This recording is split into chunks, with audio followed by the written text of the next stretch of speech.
Prenons tout de suite la direction de la Garonne. Regardez l'ampleur des dégâts vus du ciel.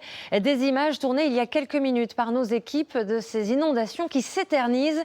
Récit de Jean-Marie Bagayoko avec sur place Joe Sacal et Axel Charles-Messens.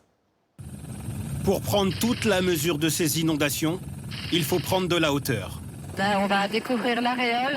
Ce matin, notre hélicoptère survole un territoire qui a perdu tous ses repères. Des maisons encerclées par la montée des eaux et des habitants dont on imagine l'angoisse. Cette maison-là, ils sont isolés en fait. Ils n'ont pas de passage pour remonter sur la ville. Ils sont bloqués chez eux, donc ça c'est le bateau là pour eux. Seuls les sommets des panneaux de signalisation émergent encore.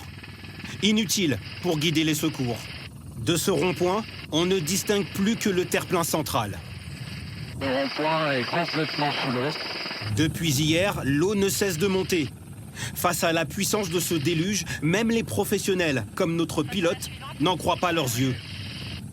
C'est quand même monstrueusement abîmé partout.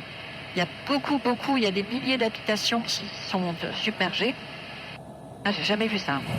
La crue de la Garonne a assiégé les maisons, recouvert les champs.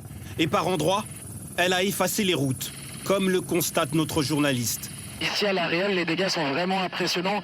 Les routes sont coupées en deux par les eaux, totalement submergées. L'eau stagne sur des kilomètres, rendant impossible l'accès à certaines parcelles.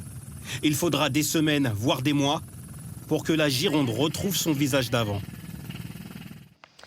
Cette crue qui n'en finit pas le long de la Garonne, des villages entiers coupés du reste du monde. Parmi les communes particulièrement touchées, Couture-sur-Garonne. Une partie des sinistrés est toujours isolée par les eaux. Mais sur place, la solidarité s'organise. Des habitants ne sont pas allés travailler ce matin pour pouvoir aider leurs voisins à évacuer, mais aussi leur apporter de la nourriture en barque. Alexandra Vieira et Nicolas Forestier. Monsieur Criam, il veut de l'essence, il en a besoin que de 10 litres. 8h30, les sauveteurs bénévoles et les équipes de la mairie se coordonnent. Il y a la combi Isabelle qui va être évacuée aussi. Il faut passer leur dire qu'ils font leur bagage. Vous avez un numéro de téléphone? Ils sont une dizaine à avoir posé des jours de congé pour se rendre utiles. Et bien là, on a une maîtresse, à côté une secrétaire. Moi, je suis commerciale dans le transport. Là, on a un chauffeur routier. Et ils sont équipés, cette barque pour apporter des vivres ou évacuer des habitations inondées. 150 maisons sont encerclées par les eaux. Là, on doit être à 4 mètres d'eau. Vous voyez le panneau? Cette famille souhaite évacuer et interpelle les sauveteurs. Est-ce que vous avez quelque part à aller? Chez mes parents, on est 4. Aussitôt, une équipe prend le relais. Bonjour, on vient me chercher.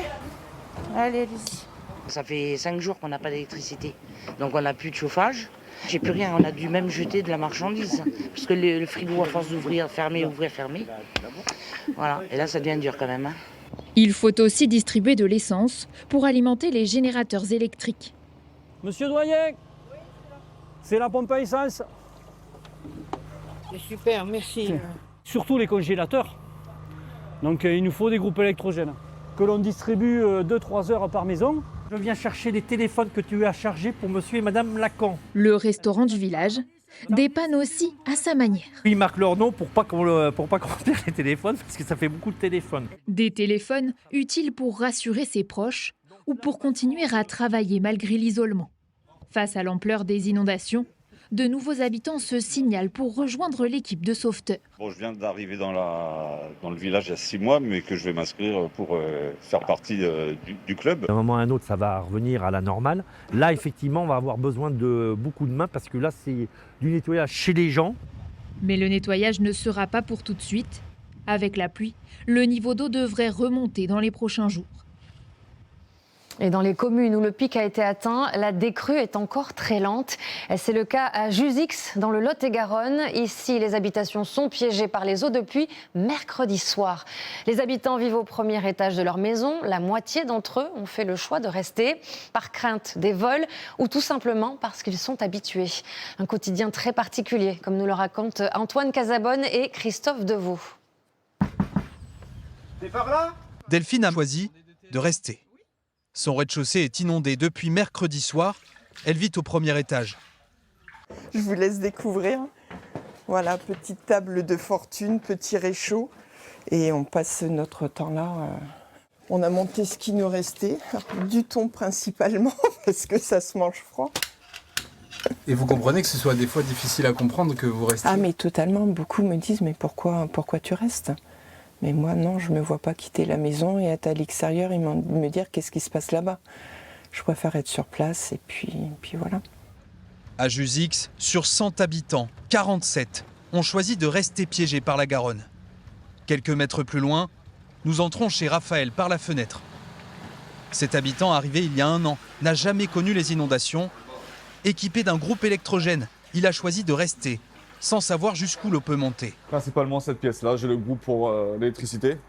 Où est-ce que vous mangez? J'ai ce qu'il faut après dans le frigo. Avec le groupe, j'alimente le frigo et j'ai ce qu'il faut. Si ça monte beaucoup plus haut, à ce moment-là, je serais obligé d'évacuer. Mais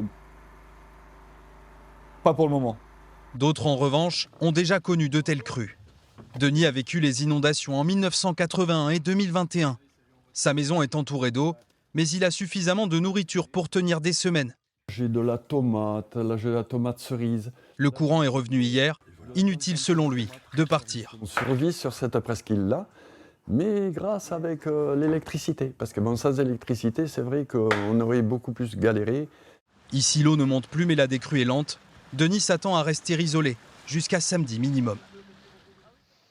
En Gironde, à Cadillac, une bonne surprise ce matin avec une légère décrue. Mais la vigilance reste de mise. Vous allez voir que les habitants continuent de protéger leurs habitations. Ils craignent les coefficients de marée de ces prochains jours. Sur place, Ignacio Bornassin et Stéphane Iorgulescu. Oui, ici à Cadillac-sur-Garonne, vous le voyez, j'ai encore de l'eau jusqu'aux genoux. C'est le résultat de la crue de la Garonne hier. L'eau est montée de manière vraiment impressionnante, très très vite. Et on le voit ici, des habitants qui continuent d'essayer de protéger leur maison. On a Christophe, Nicolas, Nathan. Nicolas, expliquez-moi un petit peu, est-ce que l'eau est rentrée? L'eau n'est pas rentrée, elle est juste 1 millimètre. Il y a encore une crainte par rapport à la semaine prochaine, j'imagine, beaucoup de marée attendue. Toutes ces semaines, les coefficients de marée augmentent. Donc on craint plus les jours à venir que celle de cette nuit, quoi. Merci beaucoup Nicolas. Et comme vous le voyez, regardez, on voit une petite démarcation ici. C'était le niveau de l'eau hier. Il a baissé à peu près de 5 cm. Mais comme vous venez de le comprendre, eh bien, ce n'est pas suffisant encore pour rassurer les habitants de Cadillac-sur-Garonne. Et le sud-ouest n'est pas la seule région touchée. Plus au nord, dans le Maine-et-Loire, le niveau des cours d'eau augmente un peu partout, notamment celui de la Loire. Des centaines d'habitants sont invités à évacuer leur domicile. D'autres tentent de limiter les dégâts en attendant que le pic soit atteint. Beaucoup d'inquiétudes, vous allez le voir, entre Saint-Jean-de-la-Croix et Bushman. Nicolas S. et Cyrine Hachemi. Depuis ce matin, ces habitants sauvent tout ce qu'ils peuvent. Cette remorque ou ce canoë. Ouais, c'est bon. Dans leur maison, située près des ponts de C, l'eau est montée d'1 mètre. Leurs animaux sont hors de danger. Les poules, on les a mis dans une remorque pour pouvoir les déplacer éventuellement au fur et à mesure que l'eau va monter. Donc on les a mis là dans une remorque. À quelques kilomètres de là, entre la Loire et la Maine, l'eau recouvre les champs et parfois les routes. Devant ces habitations, on se prépare. Ces agents municipaux installent des passages de fortune. On va juste renforcer parce qu'au niveau de ce qu'on a fait, on s'est fait surprendre. Et puis on va mettre en sécurité pour que les gens puissent sortir de leur côté et soient aussi en sécurité. Ce couple habite ici depuis plus de 30 ans et a déjà connu plusieurs crues. Ces planches et ces parpaings les rassurent. Sans ça, on passe pas de l'autre côté, on est coupé du monde comme sur une île. Et les bottes ne suffisent pas à traverser. Plus loin, à Bushman, cette pharmacie a pris les devants. Des bâtards d'eau et des passerelles ont été installés, de quoi surprendre les habitués. Il va falloir s'équiper, oui, parce que ça continue toujours à monter. Ravitailler en médicaments, ça va devenir de plus en plus difficile. Dans ce quartier, là aussi, la montée des eaux est scrutée de près. Un phénomène fréquent en cette saison. Tous les commerces se sont préparés. Alain est venu protéger l'établissement de son fils. J'ai remis une bâche avant de mettre les sacs. On verra bien. Le niveau de l'eau est de 5,15 m et il redoute une hausse de 20 cm. Ça peut tenir, mais si ça commence à pénétrer à un endroit, c'est le seul problème. parce qu'après l'eau va s'infiltrer. Selon les dernières prévisions, le niveau de la Loire devrait gagner entre 10 et 15 cm dans les prochains jours. Des pluies sont attendues d'ici mercredi.